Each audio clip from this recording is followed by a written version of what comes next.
no livro dos Juízes, no capítulo 6, aqui o povo já tinha saído do Egito, já tinha saído do período da escravidão.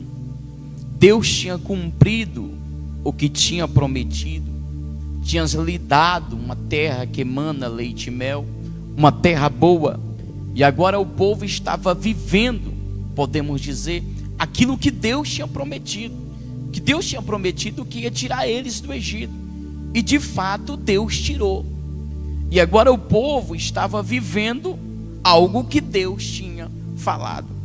Porém, com o passar do tempo, as atitudes do povo foi ferindo aquilo que Deus queria para a vida deles. E nós percebemos que quando nós se afastamos do querer de Deus, ou da boa e perfeita vontade de Deus, nós damos brecha para que o inimigo venha entrar. No versículo 2, a Bíblia diz: e prevaleceu a mão dos midianitas sobre Israel, e fizeram os filhos de Israel para si, por causa dos midianitas, as covas que estão nos montes.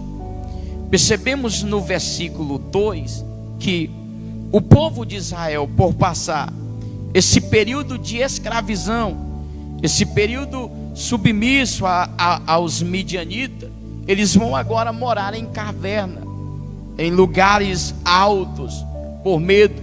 E a própria Bíblia vai dizer que tudo que eles plantavam, eles não colhiam de fato, porque vinham os midianitas e levava tudo que ele tinha plantado.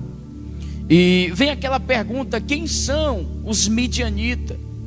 Os midianitas são filhos de Abraão, com Quetura. E a Bíblia vai falar em Gênesis, no capítulo 25, que Abraão teve caso com ela e teve filho, e um dos filhos são Midian. E de Midian vieram os midianitas, que mais na frente se tornaram povo oposto ao povo de Deus. E percebemos que nesse período aqui, no versículo 3, a Bíblia diz: porque sucedia que, semeando Israel, subiam os midianitas e os amalequitas, e também os do Oriente, contra eles, e subiam. Percebemos que Israel plantava, mas eles não colhiam. Percebemos que eles semeavam, mas no período da colheita, eles não colhiam de maneira nenhuma o que eles plantavam, porque vinha um adversário e arrancava a sua colheita, porque vinham os amalequitas e tomava de Israel o que era seu. Por que que era seu? Porque o próprio Deus, quando ele faz a promessa a Israel, a agricultura de Israel, nós vamos observar que em Tiago, no capítulo de número 5 e no versículo de número 7, diz: sede, pois, irmão, paciente até que a vinda do Senhor. Eis que o lavrador espera o precioso fruto da terra, guardando com paciência até que receba a chuva seródia e a chuva temporã. Nós vamos observar no livro de Deuteronômio que Deus promete essa chuva para eles. O que é a chuva temporã? É a chuva quando os judeus plantavam, era a primeira chuva que vinha para o desenvolvimento da semente. Era as primeiras chuvas quando o judeu plantava na sua agricultura, no seu campo. E agora eles esperavam a segunda chuva, que era a chuva seródia, a chuva da colheita, era a chuva do amadurecimento dos frutos. Ou seja, nós vamos perceber que Deus prometeu algo para o povo judeu, que eles iam colher da lavoura. E o interessante, pastor Norberto, que o povo estão em uma terra boa. O povo estão numa terra que mana leite e mel. O povo estava em uma terra que a terra era cobiçada. Quantos adversários de Deus não quiseram saquear Israel, não tomar Israel? Muitas das vezes o povo ficaram submisso. E nós vamos entender, à luz da Bíblia Sagrada aqui, que não era culpa da terra, não era culpa da chuva, não era culpa da semente. Eles plantavam, a terra era boa. a chuva seródia vinha, a chuva temporã vinha, mas quando eles iam tocar no fruto, vinha o adversário e tomava. A culpa não foi da promessa de Deus, a culpa foi deles. Culpa deles por quê? Porque eles se afastaram do processo. Aí muitas das vezes a gente vai, se pergunta, tem muitos que dizem, não, eu quero ser abençoado, eu quero a bênção de Deus na minha vida, porque eu quero ser vitorioso.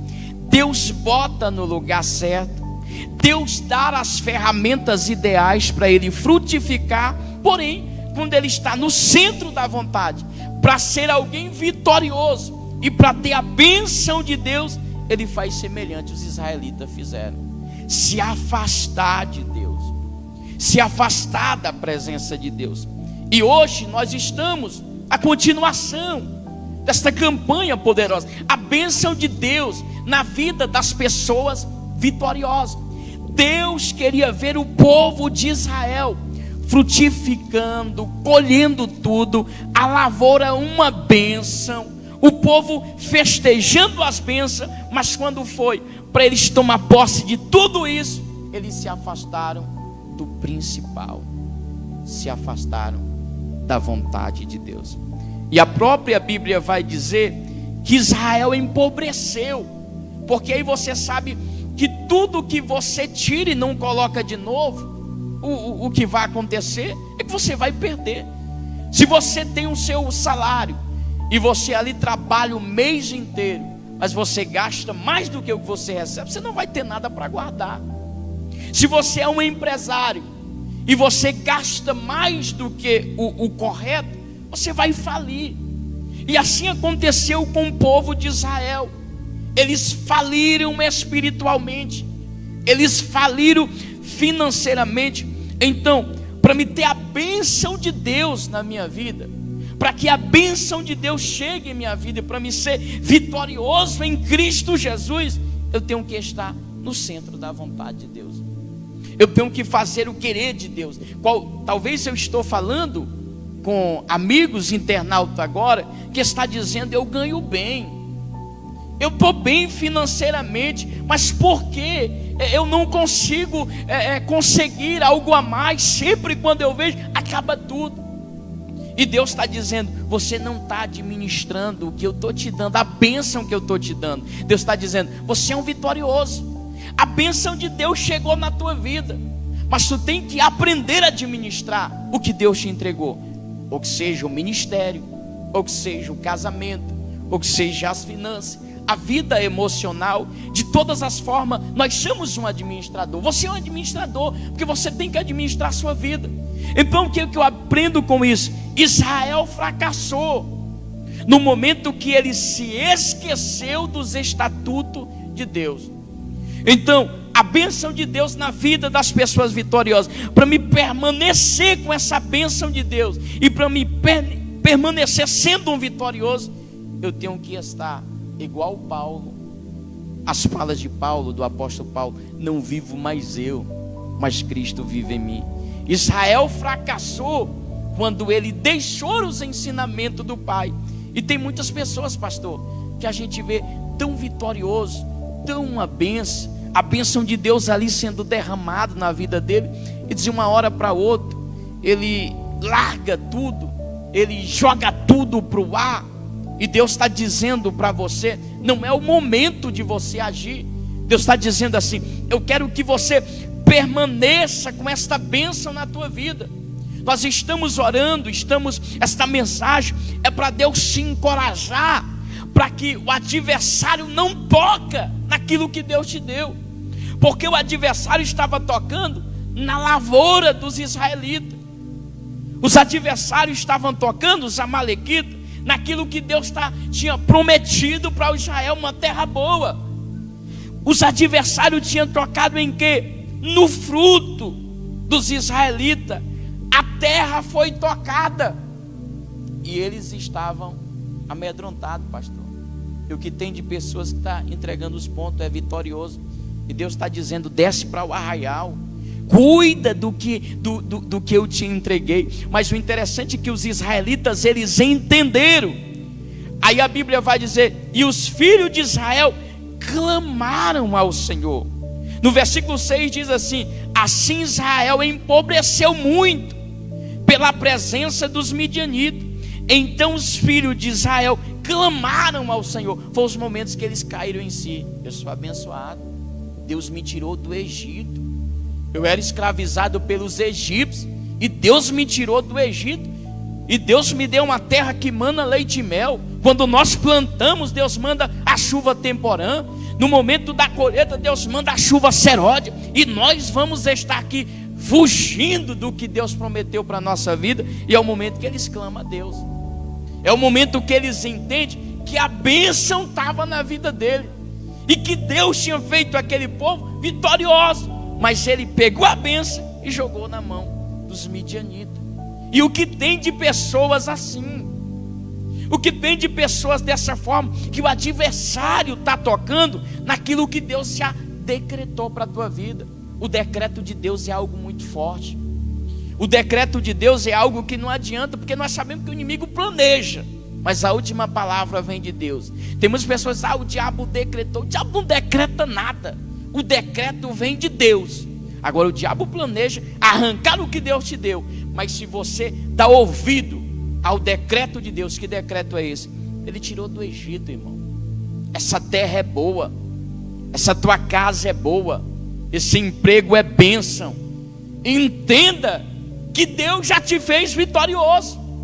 Agora você muitas das vezes quer entregar a responsabilidade para alguém cultivar o que é para você cultivar. Então nós temos que entender que essa responsabilidade é sua, essa responsabilidade é nossa. Eu sou um administrador da minha vida, Deus nos dá instruções. É por isso que existe o livre-arbítrio. E por causa do livre-arbítrio, muitas pessoas se precipitam e tomam decisão precipitada, como o povo de Israel se precipitou em suas decisões. Ele disse: não, a terra aqui é boa, não só depende de nós, vamos deixar Deus aqui de lado. Então nós devemos entender que sem Deus nós não somos nada. Sem Deus nós não conseguimos nada. Então eu quero confrontar você a voltar em si e dizer: eu ouço na rádio,